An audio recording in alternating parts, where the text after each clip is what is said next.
my dear friends and families, welcome to Rahimays kitchen. இன்னைக்கு நம்ம mutton குத்து பரோட்டா எப்படி செய்யணும் பார்க்க போறோம். அதுக்கு முன்னாடி மட்டன் சால்னாவும் எப்படி செய்யணும்னு பார்க்க போறோம். இன்னைக்கு நான் வந்து நல்லா வாஷ் பண்ணியிருக்கிற மட்டன் எடுத்திருக்கேன். அது ஒரு ப்ரெஷர் குக்கரில் போட்டுக்கிறேன். ஒரு ஸ்பூன் ஜிஞ்சர் கார்லிக் பேஸ்ட், அப்புறம் ஒரு ஸ்பூன் டர்மெரிக் மஞ்சள் தூள் போட்டுக்கிறேன். அப்புறம் தண்ணி அந்த மட்டன் மேலே வரைக்கும் வர வரைக்கும் கொஞ்சம் 3 கப் தண்ணி ஊற்றிட்டு இது க்ளோஸ் பண்ணி ஒரு 4 விசில் வரைக்கும் இது வேக வச்சுக்கிறேன். இப்போது மட்டன் நல்லா வெந்து வந்தாச்சு. இப்போ நான் இந்த மாதிரி எடுத்து ரெடி பண்ணி வச்சுருக்கேன் இன்க்ரீடியன்ட்ஸ்லாம். கொஞ்சம் மட்டன் நான் சால்னாக்கோ, கொஞ்சம் மட்டன் வந்து நான் வந்து குத்து பரோட்டாக்கோ எடுத்து வச்சுருக்கேன். இப்போது ஃபஸ்ட்டு நம்ம மட்டன் சால்னா எப்படி பண்ணோம் பார்த்துக்கலாம். ஏன்னா மட்டன் குத்து பரோட்டாவில் ஒரு 2-3 கரண்டி நம்ம சால்னா போட்டால் தான் அது வந்து கரெக்டான எக்ஸாக்டான மட்டன் குத்து பரோட்டாவோட ஃப்ளேவர் வரும். ஸோ நான் ஃபஸ்ட்டு மட்டன் சால்னா ரெடி பண்ணிக்கிறேன். இப்போ எண்ணெய் சூடானதும் நான் வந்து லவங்கம், பட்டை, இலைச்சி போட்டுக்கிறேன். அது கொஞ்சம் பொரிச்சு வந்தோடனே கொஞ்சம் ஒரு கையளவு சின்ன வெங்காயம் எடுத்து நல்லா ஒரு 3 நிமிஷம் வதக்கிட்டு தேவையான அளவு உப்பு இப்போவே போட்டுக்கிறேன். அப்போ தான் வந்து வெங்காயம் கொஞ்சம் சீக்கிரம் வதந்திடும். அப்புறம் ஒரு ஸ்பூன் வந்து ஒரு ஸ்பூன் வேண்டாம், ஒரு கொஞ்சோண்டு ஜிஞ்சர் கார்லிக் பேஸ்ட் போட்டுக்கலாம். ஏன்னா நான் வந்து கொஞ்சோண்டு சால்னா தான் செய்ய போகிறேன். நிறைய செஞ்சால் நம்ம நிறைய யூஸ் பண்ணிக்கணும். ஸோ நான் கொஞ்சோண்டு யூஸ் பண்ணிக்கிறேன். எல்லாமே கொஞ்சம் கொஞ்சமாக. ஒரு பாதி வந்து க்ரீன் சில்லி யூஸ் பண்ணிக்கிறேன். அது கொஞ்சம் நல்லா வதங்கி வரட்டும், ப்ரௌன் ஆகட்டும். அதுக்கப்புறம் ஒரு சின்ன தக்காளி எடுத்து பொடிசாக கட் பண்ணி அதுவும் சேர்த்துக்கிறேன். இது இப்போ கொஞ்சம் நல்லா மேஷ் ஆகி வர வரைக்கும் இப்போது இந்த மசாலாஸ் ஆட் பண்ணிக்கலாம். கொஞ்சோண்டு மஞ்சத்தூள், மிளகாய்த்தூள், அப்புறம் தனியாத்தூள், ஒரு half spoon, pepper half spoon, இந்த மாதிரி போட்டுக்கலாம். Garam masala half spoon. உப்பு வந்து நான் ஆல்ரெடி போட்டிருக்கேன், அதனால இப்போ சேர்க்கலை. இப்போதைக்கு இது போட்டு நல்லா மிக்ஸ் பண்ணிக்கலாம். இது நல்லா மிக்ஸ் ஆனோடனே இப்போ நான் வந்து கொஞ்சம் மட்டன் எடுத்து இதில் சேர்த்துக்கிறேன். அப்போ தான் வந்து அந்த சால்னா வந்து மட்டன் ஃப்ளேவர், மட்டன் வாசனையோட அந்த எல்லாமே மட்டன் கிடைக்கும். அதனால கொஞ்சம் மட்டன் போட்டு இது சால்னா ரெடி பண்ணிக்கிறேன். இப்போ ஒரு கொஞ்சோண்டு தண்ணி ஊற்றிக்கிறேன், 1 கப் அளவுக்கு. இப்போ இது க்ளோஸ் பண்ணிடுறேன். ஒரு 5 மினிட்ஸ் இது வந்து குக் ஆகட்டும். இப்போ 5 மினிட்ஸ் குக் ஆகி முடிஞ்சிடுச்சு. இப்போ மட்டன் வந்து ஓரளவுக்கு வெந்துடுச்சு. ஏன்னா இது ஆல்ரெடி வந்து ப்ரெஷர் குக்கரில் நம்ம மட்டன் வந்து வேக வச்சது தான். அதனால இப்போ 5 மினிட்ஸ் வரைக்கும் இது மூடி நம்ம கொஞ்சம் அந்த மசாலாவோட மிக்ஸ் ஆன உடனே இப்போ கடைசியில் வந்து தேங்காய் அரைச்சி ஊற்றிக்கிறோம். இப்போது முடிஞ்சிச்சு, சால்னா ரெடி ஆகிடுச்சு. இப்போ கொஞ்சோண்டு கொத்தமல்லி தூவிட்டு இந்த மட்டன் செக் பண்ணிக்கிறேன். மட்டன் நல்லா வெந்துடுச்சு, சால்னாவும் ரெடி ஆகிடுச்சு. இப்போ இதை இறக்கி வச்சுக்கலாம். பாருங்கள், சூப்பராக மட்டன் சால்னா எப்படி வந்திருக்குன்னு. இது நான் வந்து கொஞ்சோண்டாக செஞ்சுருக்கேன் குத்து பரோட்டாக்காக. இப்போ இந்த மாதிரி பரோட்டா வந்து நான் 3 எடுத்து இந்த மாதிரி பிச்சு போட்டிருக்கேன். இது வந்து நான் கையால் பிச்சு போடல, ஜாரில் ஒரே ஒரு அடி அடிச்சுக்கிட்டேன். அப்போ தான் ஈவனாக வரும்னு. நம்ம எவ்வளோ தான் கையால் பிச்சாலும் அது ஈவனாக ஆகாது, குண்டு குண்டாக இருக்கும். ஸோ ஒரே ஒரு வாட்டி ஜாரில் சுற்றி விட்டால் இந்த மாதிரி ஈவனாக வந்துடுச்சு. இப்போ நான் வந்து ஒரு கடாய் எடுத்துக்கிறேன். எண்ணெய் ஊற்றிக்கிட்டு ஒரு பெரிய வெங்காயம் நல்லா பொடிசாக கட் பண்ணி வச்சுருக்கேன், அதை ஆட் பண்ணிக்கலாம். இது கொஞ்சம் நல்லா வதங்கி வரட்டும். ஒரு 2 நிமிஷம் போல் இது வதங்கிக்கலாம். இப்போ இது வதங்கினதுக்கப்புறம் ஒரு ஸ்பூன் வந்து ஜீரகம் போட்டுக்கலாம். இதுவும் கொஞ்சம் நல்லா ஃப்ரை பண்ணிட்டு இப்போ வந்து கருவேப்பிலை இலை போட்டுக்கிறேன். அதுவும் கொஞ்சம் நல்லா ஃப்ரை பண்ணிக்கலாம். அப்புறம் ஒரு spoon ginger garlic paste add பண்ணி நல்லா மறுபடியும் ஃப்ரை பண்ணிக்கலாம். இது ஒவ்வொன்றா இந்த மாதிரி ஆட் பண்ணி நம்ம ஃப்ரை பண்ணிகிட்டே வரலாம், அந்த வெங்காயம் ப்ரௌன் ஆகிற வரைக்கும்.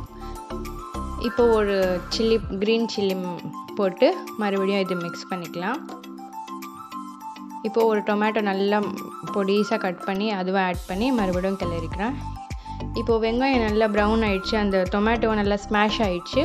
இப்போ நம்ம பவுடர்ஸ் மசாலா ஆட் பண்ணிக்கலாம். Chilli powder 1/2 spoon, turmeric powder 1/2 spoon, coriander 1 spoon, தனியா பவுடர், அப்புறம் சால்ட்டு ஆட் பண்ணி இது நல்லா மிக்ஸ் பண்ணி விட்டுக்கலாம். கரம் மசாலா 1/2 ஸ்பூன் போட்டு இப்போ மிக்ஸ் பண்ணிக்கலாம். இப்போ இது மிக்ஸ் ஆகிடுச்சு.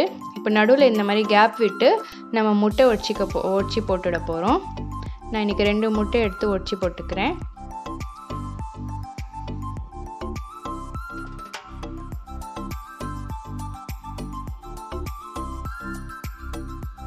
இப்போ இந்த முட்டை நான் ஏன் நடுவில் போட்டேன்னா இது கொஞ்சம் ஸ்பீடாக வந்து குக் ஆகிடும்.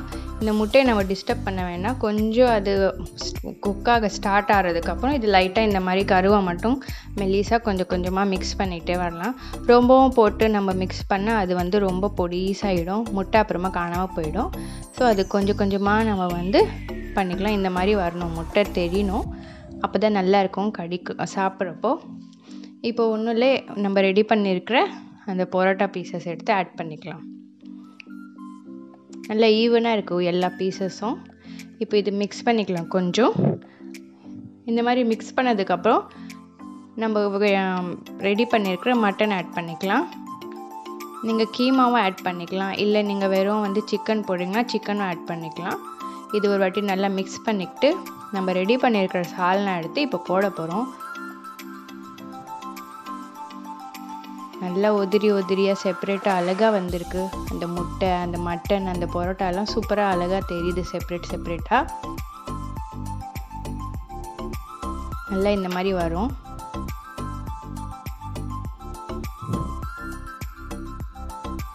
இப்போது 3 கரண்டி வந்து நான் ப்ரிப்பேர் பண்ணியிருக்கிற சால்னா ஆட் பண்ணிக்கிறேன். அப்போ தான் வந்து இது எக்ஸாக்ட் ஃப்ளேவர் வரும் கொத்து பரோட்டாது. இல்லைனா ஒரு தொக்கு மாதிரி தான் இருக்கும்.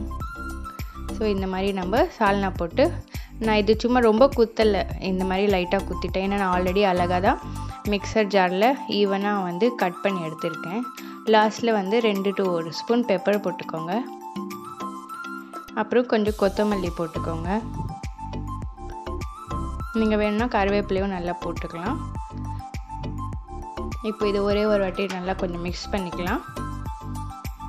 பாருங்கள் எவ்வளோ அழகாக வந்திருக்கு, உதிரியாக செப்பரேட்டாக சூப்பராக வந்திருக்கு. நீங்கள் இது கண்டிப்பாக ட்ரை பண்ணுங்கள். ரொம்பவே ஈஸி, ரொம்பவே சிம்பிளாக பண்ணிடலாம்.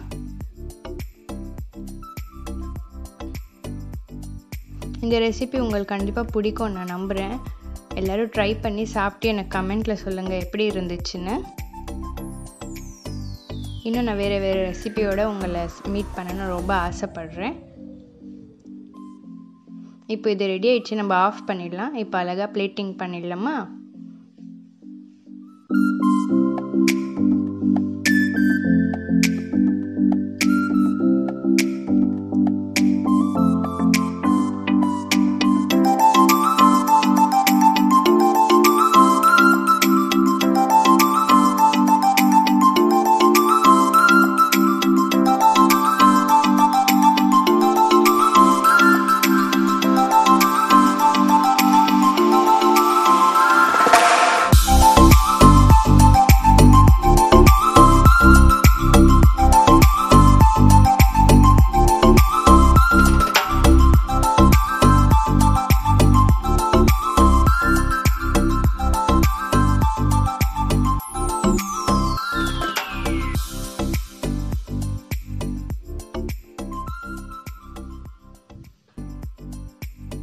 எல்லோரும் இது கண்டிப்பாக ட்ரை பண்ணுங்கள்.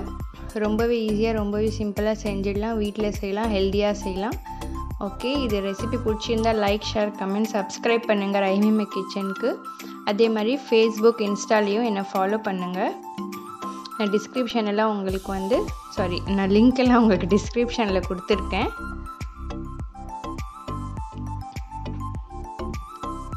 அன்பை வெளிப்படுத்த சமையல் தான் சிறந்த வழி.